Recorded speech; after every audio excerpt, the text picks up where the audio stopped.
മാധ്യമങ്ങൾ അടിസ്ഥാനരഹിതമായിട്ടുള്ള വാർത്തകൾ പ്രസിദ്ധീകരിക്കുകയാണ്.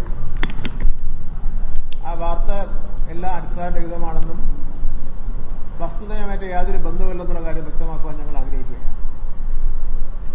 തിരുവനന്തപുരം ജില്ലയിൽ CPM ഒറ്റക്കെട്ടായി മുന്നോട്ട് പോവുകയാണ്. കമ്മ്യൂണിസ്റ്റ് വിരുദ്ധ മാധ്യമങ്ങൾ ഉണ്ടാക്കുന്ന അഭിപ്രായ വ്യത്യാസം മാത്രമാണ് ഉള്ളത്. അത് വ്യക്തമാക്കാൻ വേണ്ടിയാണ് ഞങ്ങൾ ഇവിടെ ഈ പത്രസമ്മേളനം വിളിച്ചത്. എത്ര വളരെ ചെറിയ ഒരു ബ്രാഞ്ചിലെ കാര്യങ്ങൾ പോലും പർവ്വതീകരിച്ച് CPM-നെ സംബന്ധിച്ചിടത്തോളം മാത്രമാണ് ചില മാധ്യമങ്ങൾ അങ്ങനെ ഒരു നിലപാട് സ്വീകരിക്കുന്നത്. ഇവിടെ കോൺഗ്രസിൽ പ്രശ്നങ്ങളില്ലേ? BJP-യിൽ ഇവിടെ നോട്ടുകെട്ടിന്റെ കാര്യം പറഞ്ഞില്ല. അതൊക്കെ എത്ര കൗതുകമുള്ള വാർത്തകളാണ്, എത്ര ആവേശകരമായ വാർത്തയാണ് നാട്ടുകാർക്ക്. അതൊന്നും തൊടുന്നില്ല. ഒരു ഇങ്ങനെ നോക്കിക്കൊണ്ടിരിക്കുകയാണ്. എത്ര യോഗം തിരുവനന്തപുരത്ത് CPM നടത്തുന്നു, അതിൽ ഏതെല്ലാം യോഗങ്ങളിലാണ് കടകംപള്ളി സുരേന്ദ്രൻ പോകുന്നത്, ശിവൻകുട്ടി പോകുന്നത്, പിന്നെ ജില്ലാ സെക്രട്ടറി പോകുന്നത്. ഞങ്ങള് കൂട്ടായി ആലോചിച്ചിട്ട് ഓരോരുത്തരും ഓരോ സ്ഥലങ്ങളിലൊക്കെ തന്നെ അങ്ങ് പോകും.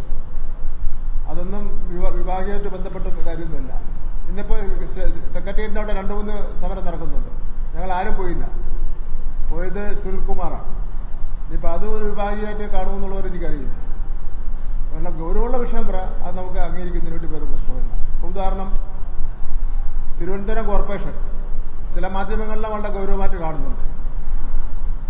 ഇത്ര ഈ ജനങ്ങൾ വെറുക്കുന്ന ഒരു കോർപ്പറേഷൻ ഇതുവരെ ഉണ്ടായിട്ടില്ല. BJP-യുടെ ഭരണം വന്നതിന് ശേഷം നഗരസഭ പ്രാഥമികമായി ചെയ്യേണ്ട കാര്യങ്ങൾ പോലും ചെയ്യുന്നില്ല. ചവർ നീക്കം ചെയ്യുക. നിങ്ങൾ തന്നെ മാധ്യമങ്ങളെല്ലാം പുറത്തു കൊണ്ടുവന്ന് ഇവിടെ സൂചിപ്പിച്ചു. ശുദ്ധജല വിതരണം അനക്കമില്ല. തെരുവുകളൊക്കെ കത്തുക. രാത്രി നടക്കാൻ പറ്റാത്ത രൂപത്തിൽ തെരുവിലെ എല്ലാ ലൈറ്റുകളും അണഞ്ഞിടക്കുകയാണ്. ഒരു ഇതില്ല. നിർമ്മാണ പ്രവർത്തനങ്ങൾ ഒന്നും നടക്കുന്നില്ല. ഇതെല്ലാം ഒരു കാപ്പ പ്രതിയുടെ പേരിലാണ് നടക്കുന്നതെന്നുള്ളവർ നിങ്ങൾ മനസ്സിലാക്കും.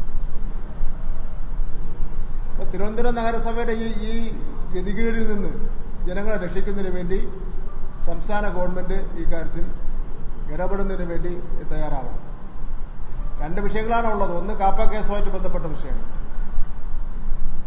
യഥാർത്ഥത്തിൽ CPM-ന്റെ ഒരു നേതാവാണ്, കൌൺസിലറാണ്, കാപ്പ കേസിൽ പ്രതിയാണെങ്കിൽ എത്ര പേയും എത്ര സമയമായിരിക്കും ചെലവഴിക്കുന്നത്?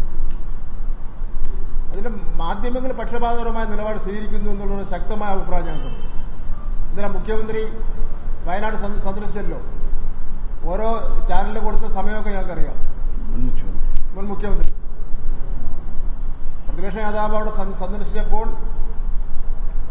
ഓരോ ചാനലിനും കൊടുത്ത സമയത്തെ സംബന്ധിച്ചോളം ഞങ്ങളതെല്ലാം നോക്കിക്കൊണ്ടിരിക്കുകയാണ്. ഇന്ന് കേരളത്തിലെ ഏറ്റവും പ്രമുഖ പത്രത്തിന്റെ അകത്തെ ഒറ്റ കോളം ഫോട്ടോയാണത്.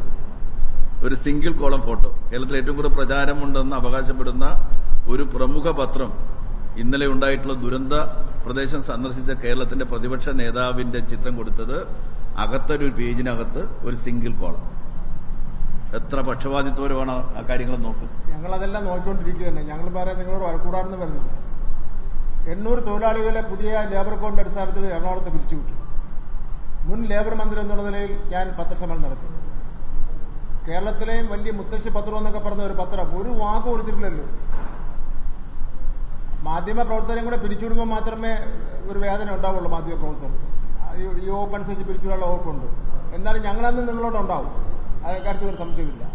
ഇന്നിപ്പോ കഴിഞ്ഞ LDF ഭരണ കാലഘട്ടത്തിൽ രാവിലെ എണീറ്റാൽ ഇന്നത്തെ ആരോഗ്യവകുപ്പ് മന്ത്രി മുരളീധരൻ ആരോഗ്യ വകുപ്പിനെ സംബന്ധിച്ചിടത്തോളം, ആരോഗ്യമന്ത്രിയെ സംബന്ധിച്ചിടത്തോളം ഒരു പ്രസ്താവന ഇറക്കിയില്ലെങ്കിൽ അദ്ദേഹത്തിന് അന്നത്തെ ദിവസം കഴിഞ്ഞു പോകാൻ വേണ്ടി പ്രയാസമാണ്. എന്തെല്ലാം പ്രശ്നങ്ങൾ ആരോഗ്യ മേഖല നടന്നുകൊണ്ടിരിക്കുന്നത്. ജനങ്ങളുടെ ജീവനും കൊണ്ട് പന്താടുകയാണ്. ഇന്നിപ്പോ നമ്മുടെ എറണാകുളം നമ്മുടെ നെയ്യാറ്റിൻകര നടന്നിട്ടുള്ള മരണം, രാജേഷിന്റെ മരണം, അത് അവിടുത്തെ സെക്യൂരിറ്റിയിൽ നിൽക്കുന്ന പാവപ്പെട്ട ജീവനക്കാരുടെ തലയിൽ ചാരിക്കൊണ്ട് മാത്രം മാറാൻ പറ്റുമോ? ആ മരണത്തിൽ ആരോഗ്യമന്ത്രിക്ക് ഉത്തരവാദിത്വമുണ്ട്, ആരോഗ്യ വകുപ്പിന് ഉത്തരവാദിത്വമുണ്ട്. സമഗ്രമായ അന്വേഷണം നടത്തണം. അതിന് മാത്രമല്ല കുടുംബത്തെ സഹായിക്കുന്നതിനുള്ള നടപടി സ്വീകരിക്കണം.